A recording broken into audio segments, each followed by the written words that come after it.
ಹರೇ ರಾಮ.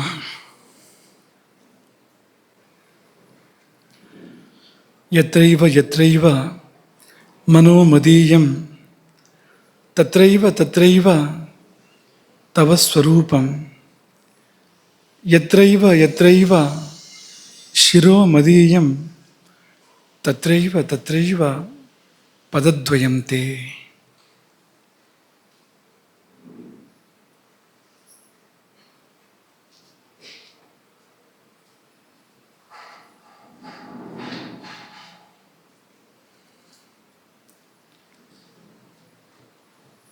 ಅನ್ನಪೂರ್ಣೆ ಸದಾ ಪೂರ್ಣೆ ಶಂಕರ ಪ್ರಾಣವಲ್ಲಭೆ ಜ್ಞಾನ ವೈರಾಗ್ಯ ಸಿದ್ಧ್ಯರ್ಥಂ ಭಿಕ್ಷಾಂ ದೇಹಿ ಚ ಪಾರ್ವತಿ.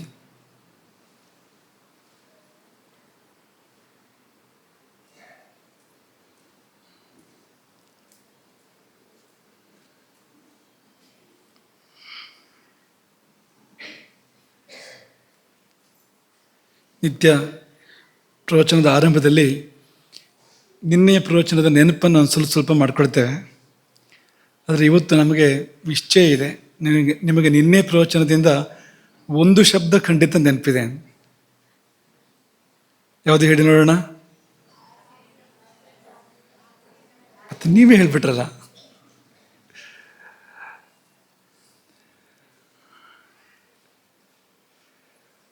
ಮನೆಯಿಂದ ಕರೆ ಬಂದರೆ ಪ್ರವಚನ ಕೇಳ್ತಾ ಇದೆಯಾ ಅಂತ ಕೇಳಿದರೆ ಹೌದು ಹೌದು ಆಸೀನ ಪ್ರಚಲಾಯಿತ ಮೂಲಕ ಕೇಳ್ತಾ ಇದ್ದೀನಿ ಅಂತ ಹೇಳ್ತೀರಾ? ಏನು ಹೇಗೆ ಓದ್ತಾ ಇದೆಯಾ ಕೇಳಿದರೆ ಓದ್ತಾ ಇದ್ದೀನಿ, ಆಸೀನ ಪ್ರಚಲಾಯಿತ ಮಧ್ಯೆ ಮಧ್ಯೆ ಸ್ವಲ್ಪ ಓದ್ತಾ ಇದ್ದೀನಿ ಅಂತ ಹೇಳ್ತೀರಾ? ಅವ್ರಿಗೇನು ಗೊತ್ತಾಗೋದಿಲ್ಲ. ಈ ಪ್ರವಚನ ಕೇಳದೇ ಇದ್ದರೆ ಅವ್ರಿಗೆ ಹೇಗೂ ಗೊತ್ತಾಗೋದಿಲ್ಲ. ಅದೇನು ಅಶ್ವಮೇಧ ಯಜ್ಞದ ಹಾಗೆ ಮತ್ತೊಂದು ಆಸೀನ ಪ್ರಚಲಾಯಿತಮ್ಮನ್ನು ಯಾವುದೋ ಒಂದು ಯೋಗ ವಿಧಾನ ಅಂತಲೂ ಅಂದ್ಕೊಳ್ಬೋದು, ಯಾಗ ವಿಧಾನ ಅಂತಲೂ ಅಂದ್ಕೊಳ್ಬೋದು. ಆದರೆ ಅದರ ಅರ್ಥ ಏನು? ತೂಕಡಿಕೆ ಅಂತ ಅರ್ಥ. ಗಂಭೀರವಾದ ಶಬ್ದ. ದೇವಾನಾಂ ಪ್ರಿಯ ಅಂತ ಹೇಳಿದ ಹಾಗೆ ಇನ್ನು ಗೊತ್ತೇ ಆಗೋದಿಲ್ಲ. ದೇವತೆಗಳಿಗೆ ಪ್ರೀತಿ ಪಾತ್ರನಾದವನು ಅಂತ ಅನ್ಸುತ್ತೆ ಮೇಲ್ನೋಟಕ್ಕೆ. ಅದು ನಿಜವಾಗಿ ದೇವಾನಾಂ ಪ್ರಿಯ ಇತಿ ಮೂರ್ಖೆ. ಮೂರ್ಖನಿಗೆ ದೇವಾನಾಂ ಪ್ರಿಯ ಅಂತ ಕರೀತಾರೆ. ಯಾಕೆಂದರೆ ಅದರ ಅರ್ಥ ಹೇಗೆ ಅಂದರೆ ದೇವರಿಗೇ ಪ್ರೀತಿ ಅಂತ. ದೇವತೆಗಳ ಪ್ರೀತಿ ಪಾತ್ರ ಹಾಗಲ್ಲ, ಅದು ದೇವರಿಗೇ ಪ್ರೀತಿ ಅಂತ, ಮನುಷ್ಯರು ಯಾರಿಗೂ ಅಲ್ಲ ಅಂತ. ಹಾಗೆ ಅನೇಕ ಶಬ್ದಗಳಿದೆ. ಅದರ ಹಾಗೆ ಈ ಆಸೀನ ಪ್ರಚಲಾಯಿತಂ ಅನ್ನೋದು ಕೂಡ ತಿಲಕಾಷ್ಟ ಮಹೇಶ ಬಂಧನದ ಹಾಗೆ ಶಬ್ದ ತುಂಬ ವಿಶೇಷವಾಗಿ ಕೇಳ್ತದೆ. ಅದರ ಅರ್ಥ ಮಾತ್ರ ತೂಕಡಿಕೆ ಅಂತ, ಕೂತಲ್ಲೇ ತೂಗಾಡೋದು ಅಂತ ಅರ್ಥ ಅದಕ್ಕೆ. ಅದರಲ್ಲಿ ವಾತಕೋಪವೂ ಇಲ್ಲ, ಶ್ಲೇಷ್ಮ ಕೋಪವೂ ಇಲ್ಲ, ಕಫಕೋಪವೂ ಇಲ್ಲ. ಆದರೆ ಒಂದು ಸೂಚನೆ ಇದೆ. ಸೂಚನೆ ಏನು? ನಿದ್ದೆ ಸರಿಯಾಗಿಲ್ಲ, ಸರಿಯಾಗಿ ಆಗ್ತಾ ಇಲ್ಲ ನಿದ್ದೆ ಸರಿಯಾಗಿ ಆದರೆ ಅದರ ಫಲ ಅತಂದ್ರಿತ. ತೂಕಡಿಕೆ ಬರೋದೇ ಇಲ್ಲ. ತೂಕಡಿಕೆ ಬಂತು ಅಂತಾದರೆ ಅದಕ್ಕೆ ಒಂದೇ ಅರ್ಥ, ನಿದ್ದೆ ಸರಿಯಾಗಿಲ್ಲ. ಮಲಗಿದ್ನಲ್ಲ 6 ತಾಸು 8 ತಾಸು ಅಂದರೆ ಎಷ್ಟೋ ಬಾರಿ ಮಲಗಿರ್ತೇವೆ, ನಿದ್ದೆ ಬಂದಿರೋದಿಲ್ಲ. ಇದು ಬಂದಿತ್ತು ನಿದ್ದೆ ಅಂದರೆ ಬಂದಿತ್ತು, ಆದರೆ ಎಷ್ಟು ಆಳಕ್ಕೆ ಬಂದಿತ್ತು ಅದು ಗೊತ್ತಿರೋದಿಲ್ಲ ನಮಗೆ. ಎಷ್ಟು ವಿಶ್ರಾಂತಿ ಸಿಕ್ಕಿತ್ತು ಕಲ್ಪನೆ ಇರೋದಿಲ್ಲ. ಆಗ ಆ ಕೊರತೆ ನೀಗೋದಕ್ಕೆ ಈ ತೊಂದರೆ, ಆ ನಿದ್ರೆ ತಂಗಿ ತೊಂದರೆ ಬರ್ತದೆ. ಅದು ನಮ್ಮನ್ನು ತೂಗಾಡಿಸ್ತದೆ. ಈ ಕಡೆಗೆ ನಿದ್ದೆನೂ ಅಲ್ಲ, ಆ ಕಡೆಗೆ ಎಚ್ಚರನೂ ಅಲ್ಲ, ಅಂಥದ್ದೊಂದು ಸ್ಥಿತಿ. ನಿದ್ದೆಯ ಪೂರ್ಣ ವಿಶ್ರಾಂತಿ ಸಿಗ್ತದೆ ಅಂದರೆ ಇಲ್ಲ. ಹೋಗಲಿ, ಎಚ್ಚರದ ಪೂರ್ತಿ ಅರ್ಥ ಆಗ್ತದೆ ನಡೀತಾ ಇರೋದು ಅಂದರೆ ಅದು ಕೂಡ ಇಲ್ಲ. ಎರಡರ ಮಧ್ಯೆ ಅನ್ನೋ ಹಾಗೆ ಆಗ್ಬಿಡ್ತದೆ. ಇತೋ ಭ್ರಷ್ಟ ತಥೋ ಭ್ರಷ್ಟ ಎನ್ನುವ ಹಾಗಿದೆ ನೋಡಿ ಆ ತೂಕಡಿಕೆ ಅಂತ. ಹಾಗಾಗಿ ದೋಷವೂ ಇಲ್ಲ, ಗುಣವೂ ಇಲ್ಲ. ದೋಷ ಇಲ್ಲವೇ ಇಲ್ಲ ಅಂತ ಹೇಳೋ ಹಾಗಿಲ್ಲ, ತಮೋ ಗುಣ ಆಡ್ತಾ ಇದೆ ಅಂತ ಅರ್ಥ. ಅದಕ್ಕೆ ತೂಕಡಿಕೆ ಬರ್ತಾ ಇದೆ ಅಂದರೆ. ಹಾಗಾಗಿ ಅದನ್ನು ಗಮನಿಸ್ಕೊಳ್ಬೇಕು. ಇನ್ನೊಂದು ಪ್ರಶ್ನೆ, ಈ ದೇವತೆಗಳ ಪೈಕಿಯಲ್ಲಿ ತನ್ನ ಶರೀರಾವಯವದಲ್ಲಿ ಅಗ್ನಿಯುಳ್ಳ ದೇವತೆ ಯಾರು ಹೇಳ್ತೀರಾ? ತನ್ನ ಶರೀರದ ಒಂದು ಅವಯವದಲ್ಲಿ ಅಗ್ನಿಯನ್ನು ಹೊಂದಿದ್ದಾನೆ ಅಂಥ ದೇವತೆ ಯಾರು ದೇವತೆಗಳ ಪೈಕಿಯಲ್ಲಿ? ಅಥವಾ ಹೊಂದಿದ್ದಾನೆ ಯಾರು ಅಂತ ಗೊತ್ತಾಗತ್ತಾ? ಒಂದೊಂದೇ ದೇವರು ನೆನಪು ಮಾಡ್ಕೊಳ್ಳಿ. ಅಂಗದಲ್ಲಿ ಅಗ್ನಿ ಇದೆ, ಒಂದು ಅಂಗದಲ್ಲಿ ಅಗ್ನಿ ಇದೆ. ಯೋಚನೆ ಮಾಡಿ. ಹೇಳು. ಶಿವ. ಎಲ್ಲಿ? ಎರಡೂ ಹೌದು. ಕಣ್ಣಿನಲ್ಲಿ ಅಗ್ನಿ ಇದೆ, ಸೋಮನೇತ್ರ, ಸೂರ್ಯನೇತ್ರ ಮತ್ತು ಅಗ್ನಿ ನೇತ್ರ, ನೇತ್ರತ್ರಯ ವಿಭೂಷಿತ ಶಿವ. ಎಡಗಣ್ಣು ವಾಮನೇತ್ರ, ಸೋಮನೇತ್ರ, ದಕ್ಷನೇತ್ರ, ಸೂರ್ಯನೇತ್ರ. ಇನ್ನು ತೃತೀಯ ನೇತ್ರ ಲಲಾಟ ನೇತ್ರ ಅಥವಾ ಫಾಲನೇತ್ರ, ಅದ್ಯಾವುದದು? ಒಂದು ಅವಯವದಲ್ಲಿ ಅಗ್ನಿ ಇದೆ ನೋಡಿ, ಅಗ್ನಿಯುಳ್ಳ ದೇವ ಅಂತ. ಅಲ್ಲಿ ಮಾತ್ರ ಅಲ್ಲ, ಹಣೆಯಲ್ಲಿ ಮಾತ್ರ ಅಲ್ಲ, ನಟರಾಜನ ಭಂಗಿಗಳನ್ನು ಗಮನಿಸಬೇಕು. ಅಲ್ಲಿ ಕೈಯಲ್ಲಿ ಅಗ್ನಿ ಇರ್ತದೆ ಅಂತ, ಕೈಯಲ್ಲಿ ಕೂಡ ಅಗ್ನಿ ಇದೆ ಅಂತ. ಹೀಗೆ ಬೇರೆ ದೇವತೆಗಳಿಲ್ಲ. ಅಗ್ನಿಯನ್ನೇ ಹೊರತುಪಡಿಸಿದರೆ ಇಂದ್ರವರುಣ ಅಗ್ನಿ, ಅವನು ಸರ್ವಾಂಗ ಅಗ್ನಿ, ಅಗ್ನಿ ಹಿಡ್ಕೊಂಡಿರೋಕ್ಕೇನೂ ಇಲ್ಲ, ಪೂರ್ತಿ ಅಗ್ನಿ ಅವನು. ಮತ್ತು ಯಾವ ದೇವರಲ್ಲೂ ಕೂಡ ನಾವು ಇದನ್ನು ಕಾಣೋದಿಲ್ಲ. ಆದರೆ ಶಿವನಲ್ಲಿ ಕಾಣ್ತೇವೆ ಅನ್ನೋದನ್ನು ಸುಮ್ಮನೆ ನಿಮ್ಗೆ ನೆನಪು ಮಾಡಿದ್ವು. ಕಾಲಾಗ್ನಿ ರುದ್ರನಿಗೆ ಪೂರಕವಾಗಿ ಈ ಮಾತುಗಳನ್ನು ಹೇಳಿದ್ವು. ನಿನ್ನೆ ಆಧುನಿಕ ಸಂಶೋಧನೆಗಳ ಬಗ್ಗೆ ಹೇಳಿದ್ವು ಕೊನೆಯಲ್ಲಿ, ನಿಮಗೆ ನೆನಪಿದೆಯಾ ಅದೆಲ್ಲ? ಶಾಸ್ತ್ರ ಏನು ಹೇಳ್ತಾ ಇದೆಯೋ ಅದಕ್ಕೆ ಪೂರಕವಾಗಿ ಆಧುನಿಕ ಸಂಶೋಧನೆಗಳು ಕೂಡ ಇದ್ದಾವೆ. ನಿದ್ದೆ ಹೆಚ್ಚಾದರೆ ಏನಾಗುತ್ತೆ, ಕಡಿಮೆ ಆದರೆ ಏನಾಗುತ್ತೆ ನೆನಪಿದೆಯಾ? ಕಡಿಮೆ ಆದರೂ ಮರಣವೇ, ಹೆಚ್ಚಾದರೂ ಕೂಡ ಮರಣವೇ ಅಂತ ಆಧುನಿಕ ಸಂಶೋಧನೆಗಳು ಹೇಳ್ತವೆ. ಮರಣ ಸಾಧ್ಯತೆಗಳು ಹೆಚ್ಚಾಗ್ತವೆ. ನಿದ್ದೆ ಕಡಿಮೆ ಆದಾಗ ಒಂದು 14% ಜಾಸ್ತಿ ಆಗ್ತದೆ, ಸಾಯೋ ಸಾಧ್ಯತೆ ಪ್ರತಿಶತ 14% ಜಾಸ್ತಿ ಆಗ್ತದೆ. ಹೆಚ್ಚಾದಾಗ 32, 34, ಪ್ರತಿಶತ 34% ಜಾಸ್ತಿ ಆಗ್ತದೆ ಕಡಿಮೆ ಜಾಸ್ತಿ ಆದಾಗ ಅಂತ. ಹಾಗಾಗಿ ನೀವು ಜಾಸ್ತಿ ಮಾಡ್ತಿರೋ ಕಡಿಮೆ ಮಾಡ್ತಿರೋ ಸರಿಯಾಗಿ ಮಾಡ್ತಿರೋ ನೀವು ಆಲೋಚನೆ ಮಾಡ್ಕೋಬೇಕು ಅಂತ. ಇಲಿಗಳ ಮೇಲೆ ಪ್ರಯೋಗ ಮಾಡಿದಾಗ ನಿದ್ರಾಹೀನತೆಯನ್ನು ಪಾಪ ಅವು ಎಷ್ಟು ಕಾಲ ಬದುಕಿದ್ವು? 2 ವಾರಗಳಿಂದ 4 ವಾರಗಳ ಒಳಗಡೆ ಇಲಿಗಳ ಮರಣ ಸಂಭವಿಸ್ತು. ಅಂದರೆ ಮರಣಕ್ಕೂ ನಿದ್ರೆಗೂ ಸಂಬಂಧ ಇದೆ. ನಾಯಿಗಳಿಗೆ ನಿದ್ರೆ ಕಡಿಮೆ ಅಂತ ಲೆಕ್ಕ. ಆದರೆ ಆ ಬರೋ ನಿದ್ರೆನೂ ಮಾಡಕ್ಕೆ ಬಿಡದೇ ಇದ್ದಾಗ ಅವು 9 ದಿನಗಳಿಂದ 17 ದಿನಗಳ ಒಳಗಡೆಗೆ ಮರಣ ಹೊಂದಿದ್ವು, ಎಲ್ಲ ನಾಯಿಗಳು ಕೂಡ. ಯಾವ್ಯಾವ ನಾಯಿಗಳ ಮೇಲೆ ಪ್ರಯೋಗ ಮಾಡಲಾಯಿತು ಎಲ್ಲ ನಾಯಿಗಳು 9 ದಿನಗಳಿಂದ 17 ದಿನಗಳ ಮಧ್ಯದಲ್ಲಿ ಮರಣ ಹೊಂದಿದ್ವು. ಅಂದರೆ ಇದರಿಂದ ಅರ್ಥ ಮಾಡ್ಕೊಳ್ಬೇಕಾಗಿದ್ದು, ನಿದ್ದೆಗೂ ಆಯುಸ್ಸಿಗೂ ಸಂಬಂಧ ಇದೆ. ಸರಿಯಾಗದೇ ಇದ್ದರೆ ನಿದ್ದೆಗೂ ಮರಣಕ್ಕೂ ಸಂಬಂಧ ಇದೆ. ಆಚಾರ್ಯರು ಹೇಳ್ತಾರಲ್ವಾ, ಸುಖಾಯುಷಿ ಪರಾಕುರ್ಯಾತ್. ಅಕಾಲದಲ್ಲಿ ಅಥವಾ ಅತಿಪ್ರಸಂಗ ಹೀಗೆಲ್ಲ ಮಾಡಿದರೆ ನಿದ್ದೆಯನ್ನು ಸುಖ ಮತ್ತು ಆಯುಸ್ಸು ಎರಡೂ ಹಾನಿ. ಬದುಕಿದ್ದಲ್ಲಿ ಸುಖ ಮತ್ತು ಬದುಕನ್ನೇ ನಾಶ ಮಾಡ್ತದೆ ಅದು. ಇನ್ನೊಂದು ಪರಿಷ್ಕಾರ ಇದೆ. ನಿನ್ನೆ ಒಂದು ವಿಷಯ ಸ್ವಲ್ಪ ಮುಟ್ಟಿಬಿಟ್ಟು ಅರೆಬರೆ ಹೇಳಿಬಿಟ್ಟು ಅದನ್ನು ಇವತ್ತು ತಗೊಳ್ತಾ ಇದ್ದೇವೆ. ಹೃದಯ ಕಮಲಕ್ಕೆ 3 ಸ್ಥಿತಿಗಳಿದೆ. ಹೃದಯ ಕಮಲ ಮೊಗ್ಗಾಗಿರ್ತದೆ, ಅದು ಅರಳು ಇರ್ತದೆ ಮತ್ತು ಅರೆಬಿರಿದು ಇರ್ತದೆ ಅಂತ. ಈ 3 ಸ್ಥಿತಿಗಳು, ಮೊಗ್ಗು, ಅರಳಿದ ವಿಕಸಿತ ಸ್ಥಿತಿ, ಮುಕುಲ ಸ್ಥಿತಿ, ವಿಕಸಿತ ಸ್ಥಿತಿ ಮತ್ತು ಇನ್ನೊಂದು ಅರೆಬಿರಿದ ಸ್ಥಿತಿ. 3 ಸ್ಥಿತಿಗಳು. ಕೆಲವೊಮ್ಮೆ ಹೃದಯ ಕಮಲ ಊರ್ಧ್ವಮುಖ, ಕೆಲವೊಮ್ಮೆ ಅಧೋಮುಖ, ಕೆಲವೊಮ್ಮೆ ತಿರ್ಯಂಗ್ಮುಖ, ಅಡ್ಡಡ್ಡಲಾಗಿರ್ಲಿಕ್ಕೆ ಸಾಧ್ಯತೆ ಇದೆ ಇದು ಅಂತ. ಎಲ್ಲಿದೆ ಈ ಹೃದಯ ಕಮಲ ಅಂದರೆ ಎದೆಗುಂಡಿಗೆಯ ಹಿಂಭಾಗದಲ್ಲಿ, ಬೆನ್ನುಮೂಳೆಯ ಮಧ್ಯದಲ್ಲಿ, ಎದೆಗುಂಡಿಗೆ ಹಿಂಭಾಗದಲ್ಲಿ. ಅಲ್ಲಿ ನಾವು ಅನಾಹತ ಚಕ್ರ ಅಂತ ಹೇಳ್ತೇವೆ, ಅನಾಹತ ಪದ್ಮ ಅಂತ ಹೇಳ್ತೇವೆ, ಅದೇ ಅದು. ಅಲ್ಲಿ ಹೃದಯ ಕಮಲ ತೇಜೋಮಯವಾಗಿರುವಂಥದ್ದು. ಯೋಗಿ ವೇದ್ಯ, ಉಪಕರಣಗಳಿಗೆ ಸಿಗುವಂಥದ್ದಲ್ಲ, ಧ್ಯಾನದ ಅಂತಃಕರಣಕ್ಕೆ ಸಿಗುವಂಥದ್ದು. ಅಂಥ ಹೃದಯ ಕಮಲವನ್ನು ಯೋಗಿಗಳು ವರ್ಣನೆ ಮಾಡ್ತಾರೆ. ಅದರ ವಿಷಯ ಇದು ಹೇಳ್ತಾ ಇರುವಂಥದ್ದು. ಮತ್ತು ಈ ಹಾರ್ಟ್ ಅನ್ನೋ ಹೃದಯ ಇದೆಯಲ್ಲ, ಇದು ಮೇಲೆ ಕೆಳಗೆ ಎಲ್ಲ ಆದರೆ ಕೇಳಿ ಅವ್ರನ್ನೇ ಏನೇನಾಗ್ಬೋದು ಅಂತ ಕೇಳಿ. ಇರೋ ಜಾಗದಿಂದ ಚೂರು ಅಲ್ಲಾಡಿದ್ರೆ ಸಾಕು, ಅದು ಏನು ಬೇಕಾದರೂ ಆಗ್ಬೋದು ಅಂತ. ಹಾಗೆ ಏನಿದು ಅಂತ ಕೇಳಿದ್ರೆ, ನಿದ್ದೆ ಬಂದಾಗ ತಮೋಗುಣ ಆ ಸಮಯದಲ್ಲಿ ಕೆಲಸ ಮಾಡುವಂಥದ್ದು. ಹೃದಯಂ ಚೇತನಾಸ್ಥಾನ ಮುಕ್ತಂ ಸುಶ್ರುತ ದೇಹಿನಾಂ ತಮೋಭಿಭೂತೆ ತಸ್ಮಿಂಸ್ತು ನಿದ್ರಾ ವೇಷತಿ ದೇಹಿನಾಂ. ಇದು ಸುಶ್ರುತ ಸಂಹಿತೆ. ಹೃದಯಂ ಚೇತನಾಸ್ಥಾನ ಮುಕ್ತಂ, ಹೃದಯವೇ ಚೇತನಾ ಸ್ಥಾನ, ಚೈತನ್ಯದ ಜೀವ ಚೈತನ್ಯದ ಸ್ಥಾನ ಅದು ಹೃದಯ ಎನ್ನುವಂಥದ್ದು. ಚೇತನಾ ಸ್ಥಾನ ಮುಕ್ತಂ ಸುಶ್ರುತ ದೇಹಿನಾಂ ತಮೋಭಿಭೂತೆ ತಸ್ಮಿಂಸ್ತು. ಆ ಹೃದಯವನ್ನು ತಮಸ್ಸು ಮುಸುಕಿದಾಗ, ತಮೋಗುಣ ಮುಸುಕಿದಾಗ ನಿದ್ರಾ ವೇಷತಿ ದೇಹಿನಾಂ, ಜೀವಿಗಳಿಗೆ ನಿದ್ದೆ ಅಂತ ಬರ್ತದೆ. ನಿದ್ದೆ ಬರುವಾಗ ಹೃದಯವನ್ನು ತಮೋಗುಣ ಮುಸುಕಬೇಕು. ಹಾಗೆ ಮುಸುಕಿದಾಗ ಏನಾಗ್ತದೆ ಅಂದರೆ ಸ್ವಪತಶ್ಚ ನಿಮೀಲತಿ, ಹೃದಯ ಮೊಗ್ಗಾಗ್ತದೆ. ಆ ಸಮಯದಲ್ಲಿ ಸ್ವಪತಶ್ಚ ನಿಮೀಲತಿ ಪುಂಡರೀಕೇಣ ಸದೃಶಂ ಹೃದಯಂ ಸ್ಯಾತ್ ಅಧೋಮುಖಂ. ಇದು ಸುಶ್ರುತ ಸಂಹಿತೆಯೇ. ದಲ್ಲಣಾಚಾರ್ಯರ ನಿಬಂಧ ಸಂಗ್ರಹ ವ್ಯಾಖ್ಯಾನ ಹೇಳುವಂಥದ್ದು. ಕಮಲ ಮುಕುಲಾಕಾರಂ ಹೃದಯಂ ಅಧೋಮುಖಂ. ಹೃದಯಂ ಕಮಲ ಮುಕುಲಾಕಾರಂ, ಕಮಲದ ಮೊಗ್ಗಿನಂತಿದೆ, ಅಧೋಮುಖಂ. ಇದು ನಿದ್ರಾಸ್ಥಿತಿ, ಯಾಕೆಂದರೆ ತಮೋಗುಣ, ಹಾಗಾಗಿ ಮುದುಡಿದೆ ಅದು. ನಮ್ಮ ಕಣ್ಣು ಹಾಗೆ ಆಗುತ್ತಲ್ಲ, ನೇತ್ರ ಕಮಲ ಅದು ಹೀಗಾಗುತ್ತಲ್ವಾ, ಮುದುಡಿಕೊಡುತ್ತೆ ನಿದ್ದೆ ಬಂದಾಗ, ಹಾಗೆ ಅಲ್ಲೂ ಕೂಡ ಆಗತ್ತೆ. ಅಧೋಮುಖ ತಮೋಗುಣ ಮೊಗ್ಗಿನ ಆಕಾರ. ಜಾಗೃತ ಸ್ಥಿತಿಯಲ್ಲಿದ್ದಾಗ, ನಾವು ಎಚ್ಚರದಲ್ಲಿದ್ದಾಗ ರಜೋಗುಣ ಕೆಲಸ ಮಾಡ್ತಾ ಇರುವಂಥದ್ದು. ಹಾಗಾಗಿ ನಾವು ಚಟುವಟಿಕೆಗಳನ್ನ ಮಾಡ್ತಾ ಇರ್ತೇವೆ. ಮನಸ್ಸಲ್ಲೂ ಚಟುವಟಿಕೆ, ಮೈಯಲ್ಲೂ ಚಟುವಟಿಕೆ ತುಂಬ ಇರುತ್ತೆ, ರಜೋಗುಣ.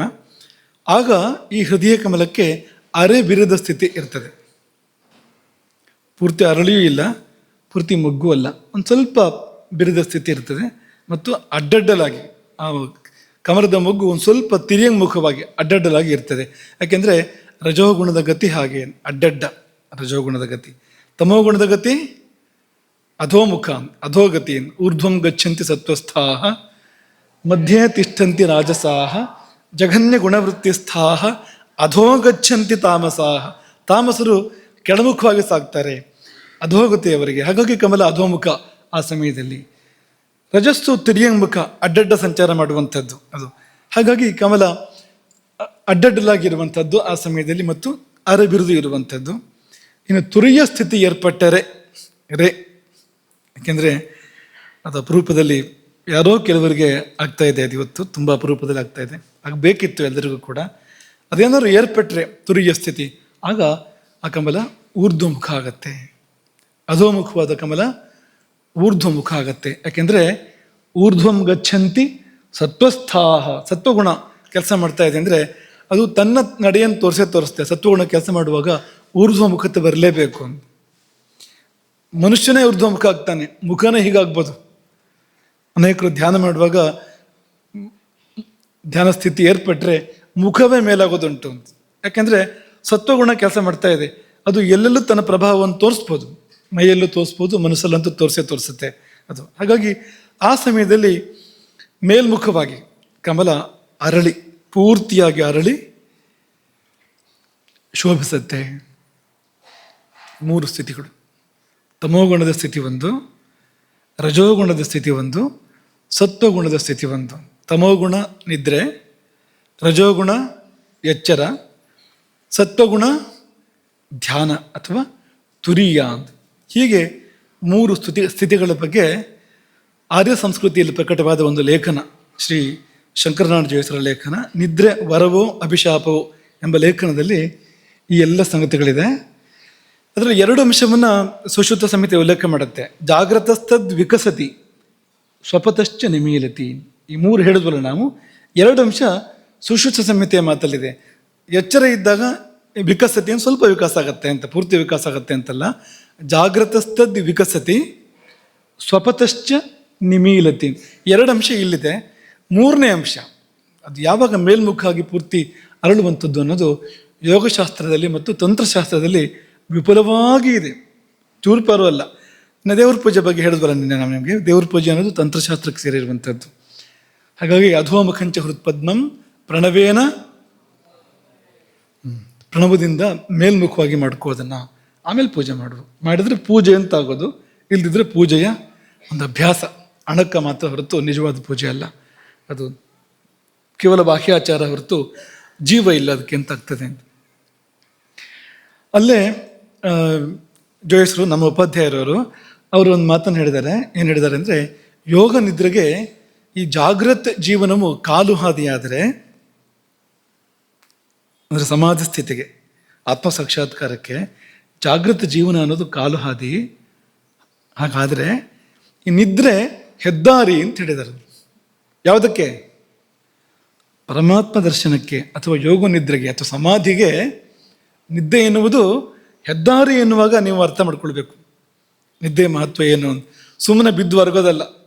ನೀವು ಸಕ್ರಮವಾಗಿ ಅದನ್ನು ಮಾಡಿದರೆ ಆ ನಿದ್ರೆಯೇ ನಮ್ಮನ್ನು ಸಮಾಧಿಗೆ ಕರ್ಕೊಂಡು ಹೋಗ್ಬೋದು. ನಿದ್ರೆಯೇ ಯೋಗ ನಿದ್ರೆಯಾಗಿ, ಜಾಡ್ಯ ನಿದ್ರೆಯೇ ಅಜಾಡ್ಯ ನಿದ್ರೆಯಾಗಿ ಪರಿಣಮಿಸಬಹುದು. ಶಂಕರಾಚಾರ್ಯರು ಉಲ್ಲೇಖ ಮಾಡ್ತಾರೆ ಅದನ್ನು ಅಜಾಡ್ಯ ನಿದ್ರಾ ಅಂತ. ಅದನ್ನು ತುಂಬ ಸುಂದರವಾಗಿ ತಮ್ಮ ಯೋಗ ತಾರಾವಳಿ ಅನ್ನೋ ಗ್ರಂಥದಲ್ಲಿ ಅವರು ತುಂಬ ಚಂದದಲ್ಲಿ ವಿವರಣೆ ಕೊಡ್ತಾರೆ. ಅಜಾಡ್ಯ ನಿದ್ರಾ ಅಂತ, ಪ್ರಾದುರ್ಭವೇ ಕಾಚಿತ್ ಅಜಾಡ್ಯ ನಿದ್ರಾ ಅಂತ ಹೇಳ್ತಾರೆ ಅವರು. ಕಾಚಿತ್ ಅದು ಏನು ಹೇಗೆ ಅಂತ ಹೇಳೋಕ್ಕೆ ಸಾಧ್ಯ ಇಲ್ಲ. ಅವರ್ಣನೀಯ ಅಂತ, ಅನಿರ್ವಚನೀಯ ಅಂಥದ್ದೊಂದು ನಿದ್ದೆ ಪ್ರಾದುರ್ಭವೇ ಏರ್ಪಡುತ್ತದೆ. ಯಾವಾಗ ಅಂದರೆ ಅಂತರ್ಮುಖವಾದ ಅತಿಶಯವಾದ ವಿಮರ್ಶೆಯ ಮೂಲಕವಾಗಿ ಎಲ್ಲ ನಮ್ಮ ಹಳೆಯ ವಾಸನೆಗಳು, ಕರ್ಮ ವಾಸನೆಗಳು ಫಲಾಯಿತೇಶು ಓಡಿ ಹೋಗಿರಲು. ಪ್ರತ್ಯೇಕ ವಿಮರ್ಶಾತಿಶಯೇನ ಪುಂಸಾಂ ಪ್ರಾಚೀನ ಗಂಧೇಶು ಫಲಾಯಿತೇಶು. ಅಂತರ್ಮುಖವಾದ ಗತಿ ಅತಿಶಯವಾಗಿ ಏರ್ಪಟ್ಟು ನಮ್ಮ ಪ್ರಾಚೀನ ಗಂಧಗಳು, ಹಳೆಯ ವಾಸನೆಗಳೆಲ್ಲ ಓಡಿದಾಗ ಪ್ರಪಂಚ ಚಿಂತಾಂ ಪರಿವರ್ಜಯಂತಿ, ಪ್ರಪಂಚದ ಚಿಂತೆಯನ್ನೇ ಪರಿಹರಿಸಿ ಒಂದು ನಿದ್ದೆ ನಮ್ಮಲ್ಲಿ ಏರ್ಪಡುತ್ತದೆ.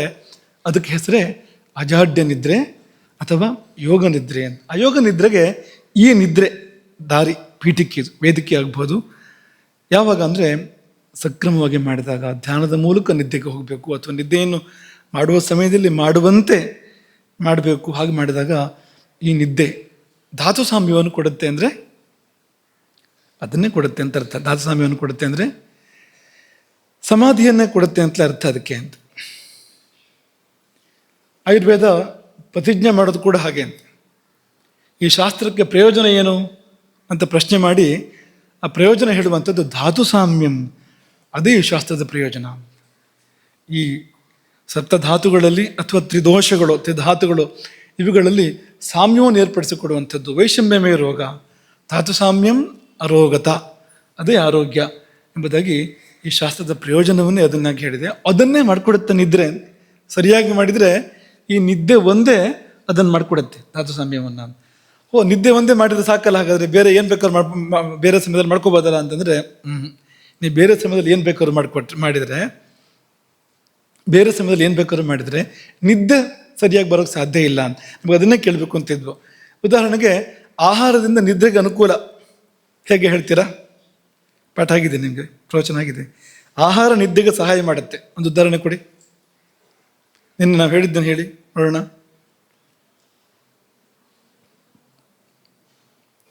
ಆಹಾರದಿಂದ ನಿದ್ದೆಗೆ ಸಹಾಯ ಆಗುವಂಥದ್ದು ಹೇಳು, ಜೋರಾಗಿ ಹೇಳು. ಹೇಳಿ, ಯಾರಾದ್ರೂ ಒಬ್ರು ಹೇಳಿ.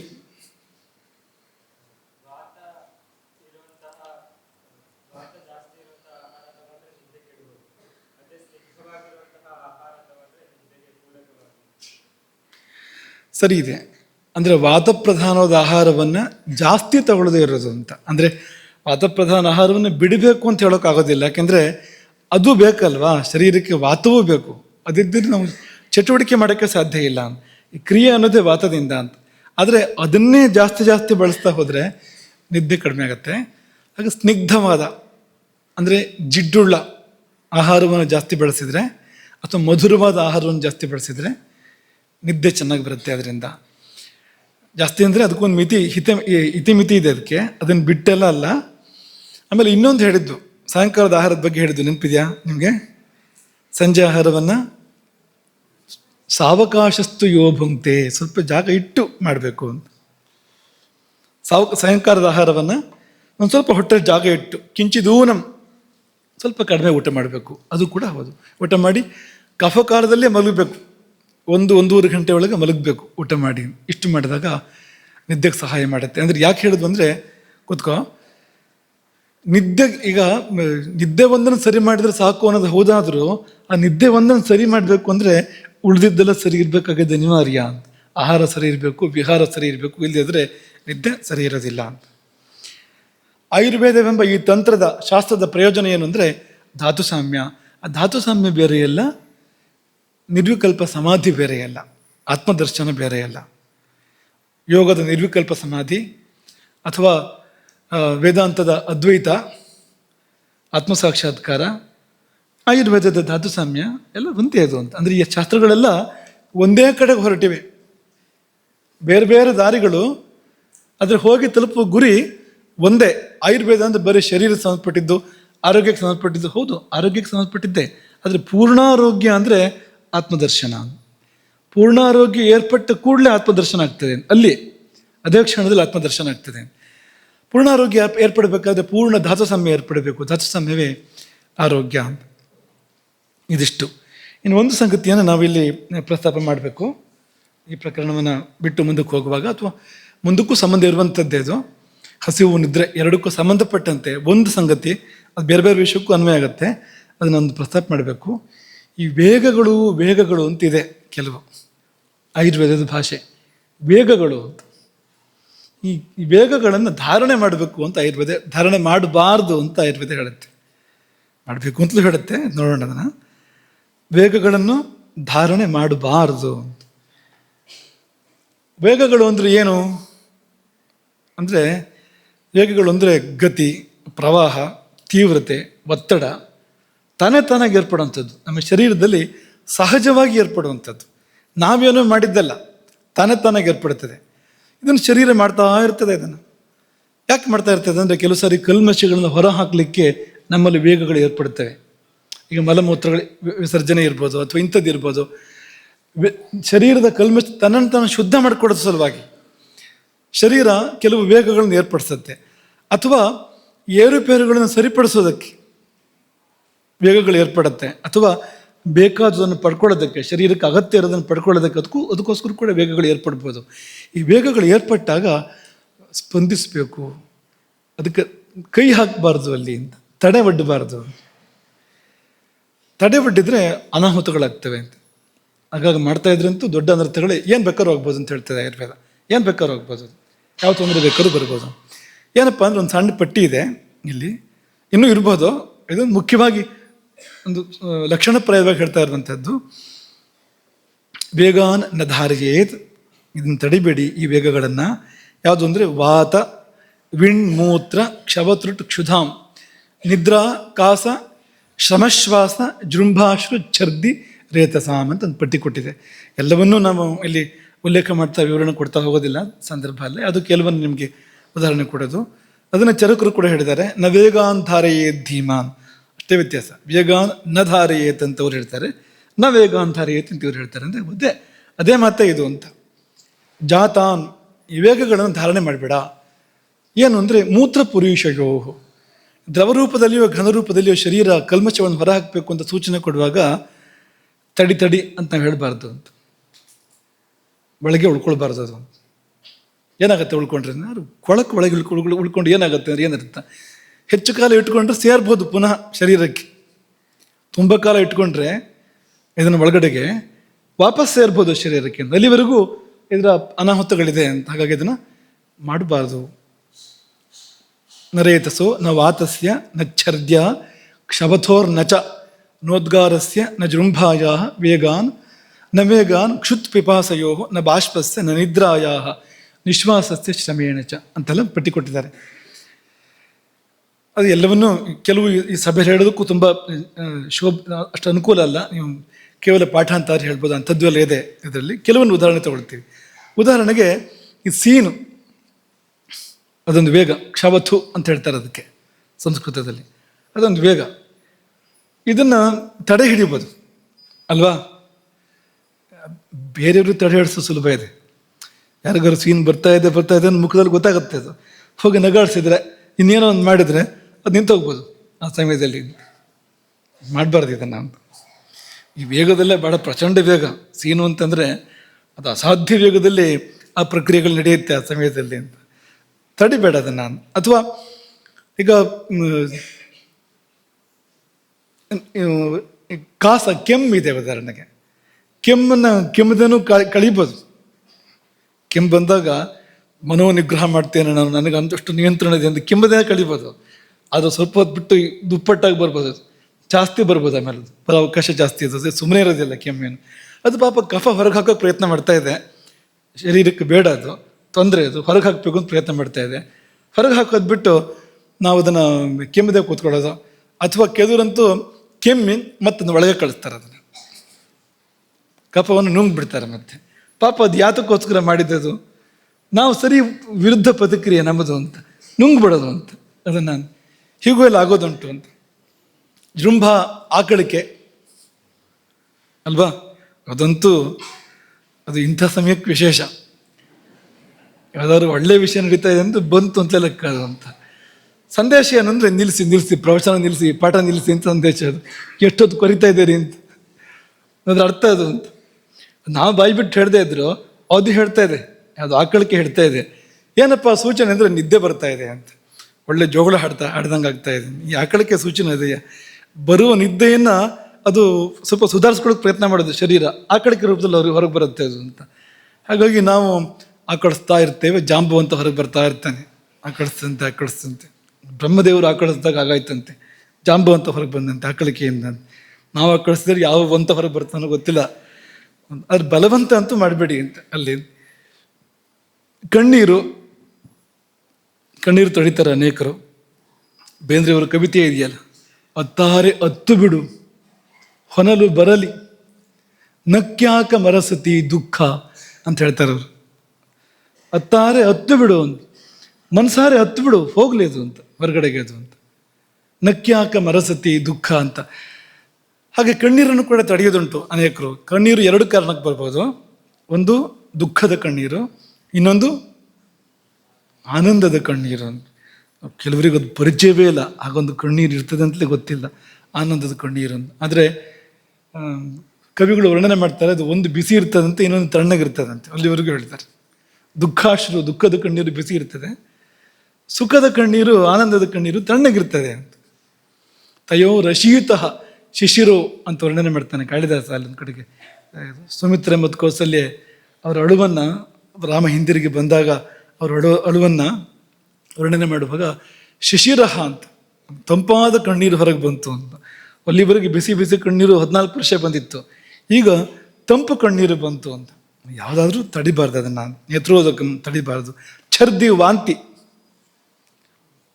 ವಾಂತಿನೂ ತಡಿಬಾರ್ದು, ಅಂದರೆ ಅವ್ರಿವ್ರ ಮೇಲೆ ಮಾಡಬಾರ್ದು, ಆದ್ರೆ ತಡಿಬಾರ್ದು. ಯಾಕೆಂದ್ರೆ ಅದು ಬಂತು ಅಂದರೆ ಏನೊಂದು ಒಳ್ಳೆಯದಕ್ಕೋಸ್ಕರ ಬಂದಿದೆ, ಪಿತ್ತ ಶಮನಕ್ಕೋಸ್ಕರ ಬಂದಿದೆ. ಅದು ಒಂದಷ್ಟು ಹೊರಗೆ ಹೋಗಿ ಶಾಂತಿ ಸಿಗುತ್ತೆ ನಮಗೆ. ಹಾಗಾಗಿ ವಾಂತಿ ಮಾಡ್ಕೊಂಡು ಬಿಡಬೇಕು, ಬಂದರೆ ಬಿಡಬಾರ್ದು ಅಂತ. ಹೀಗೆ ಇದೇ ಪಟ್ಟಿಯಲ್ಲಿಯೇ ತೃಟು, ಕ್ಷುಧಾ, ನಿದ್ರಾ 3 ಇದೆ. ತೃಟು ಅಂದರೆ ಬಾಯಾರಿಕೆ, ತಡ್ಕೋಬಾರ್ದು, ನೀರು ಕುಡಿಬೇಕು. ನೀರೆಷ್ಟು ಕುಡಿಬೇಕು ಅಂದರೆ ಈ ಆಧುನಿಕವಾಗಿ ಇಷ್ಟು ಲೀಟ್ರ್ ಕುಡಿಬೇಕು, ಅಷ್ಟು ಲೀಟ್ರ್ ಕುಡಿಬೇಕು, ಹೀಗೆಲ್ಲ ಬಂದಿದೆ. ಕೆಲವರು ಇಟ್ಕೊಂಡು ಓಡಾಡ್ತಿರ್ತಾರೆ, ಆಗಾಗ ಕುಡಿತಾ ಇರ್ತಾರೆ. ಯಾಕೆಂದರೆ ಅದು ಲಕ್ಷ್ಯ ಮುಟ್ಟಬೇಕು. ಇವತ್ತು ಇಂತಿಷ್ಟು ಆಗಬೇಕಾಗಿದೆ, 3 ಲೀಟ್ರ್ ಕುಡಿಬೇಕು ಅಂದರೆ 2.5 ಲೀಟ್ರ್ ಕುಡಿಬೇಕು ಅಂದರೆ ಕುಡಿತಾ ಇರು ಅಂತದನ್ನು ಅಂತ. ಅದಕ್ಕೆ ಬೇಕೋ ಬೇಡವ ಅಂತ ನಾವು ಕೇಳೇ ಇಲ್ಲ ಶರೀರಕ್ಕೆ. ವೈದ್ಯರು ಹೇಳಿದ್ದಾರೆ ಇದು ಕುಡಿ ಇದನ್ನ ಅಂತ, ಅಥವಾ ಎಲ್ಲೋ ಗೂಗಲ್ ಹೇಳಿದೆ ಅದನ್ನು ಕುಡಿ ಅಂತ, ಕುಡಿತಾ ಇರು ಇಡೀ ದಿನ ಅಂತ. ಆದರೆ ಆಯುರ್ವೇದ ಹಾಗೆ ಹೇಳೋದಿಲ್ಲ, ಅದು ಬೇಕಾದ್ರೆ ಕೇಳುತ್ತೆ ಅಂತ ಆಯುರ್ವೇದ ಹೇಳುತ್ತೆ. ಬಾಯಾರಿಕೆ ಆಗುತ್ತಲ್ಲ, ಆವಾಗ ಬಾಯಾರಿಕೆ ಹಿಂಗೋಷ್ಟು ಕುಡಿ ಅಂತ ಅಷ್ಟೇ. ಎಷ್ಟು ಬೇಕು ಶರೀರಕ್ಕೆ ಅಂದರೆ ಆಯಾ ಶರೀರಕ್ಕೆ ಬೇರೆ ಬೇರೆ. ಅದು ಬಾಯಾರಿಕೆ ಆದಾಗ ಕುಡಿಬೇಕು, ಹೊರತು ಬಾಯಾರಿಕೆ ಆಗದೆ ಆಗಾಗ ಅಭ್ಯಾಸವಾಗಿ ನೀರನ್ನು ಕುಡಿಬಾರ್ದು ಅಂತ. ಯಾರ್ಯಾರೋ ಒಬ್ಬರನ್ನೊಬ್ಬರು ನೋಡಿ ನಗ್ತಾ ಇದ್ದೀರಿ, ನಮಗೂ ಕೆಲವು ವಿಷಯ ಅರ್ಥ ಆಗ್ತಾ ಇದೆ. ಅದರಿಂದಾಗಿ ಇವ್ರು ಕುಡಿತಾರೆ ಅಂತ ಗೊತ್ತಾಗ್ತಾ ಇದೆ ನಮಗೆ. ಯಾಕೆಂದರೆ ಕಣ್ಣು ಸನ್ನೆ ಭಾಷೆಯಲ್ಲೇ ಗೊತ್ತಾಗತ್ತಲ್ವ ಅದು ಅಂತ. ಹಾಗಾಗಿ ಬಂದಾಗ ಅದು ಬಾಯಾರಿಕೆ ಆದಾಗ ಕುಡಿದೇ ಇರಬೇಡ, ನೀರು ಅವಶ್ಯ ಕುಡಿ. ಆದರೆ ಬಾಯಾರಿಕೆ ಇಲ್ಲದಿದ್ದಾಗ ಕುಡಿದ್ರೆ ಅದು ಭಾರ ಶರೀರಕ್ಕೆ, ಅದು ಉಪದ್ರವ, ಅದು ತೊಂದರೆ ಅದು. ಹಾಗಾಗಿ ಬಾಯಾರಿಕೆಯನ್ನು ತಡ್ಕೋಬೇಡ, ಕ್ಷುಧಾ ವೇಗವನ್ನು ತಡ್ಕೋಬಾರ್ದು, ಹಸಿವನ್ನು ತಡ್ಕೋಬಾರ್ದು. ಆದ ಕಾರಣಕ್ಕೂ ಅಗ್ನಿ ಎದ್ದು ಆಹಾರ ಕೊಡು ಅಂತ ಕೇಳಿದಾಗ ಕೊಟ್ಬಿಡ್ಬೇಕು. ಇಲ್ಲದ್ರೆ ಮತ್ತೆ ಏನಾದ್ರು ಸುಡುತ್ತೆ, ಅದು ಅಗ್ನಿ ಅಲ್ವಾ ಅದು.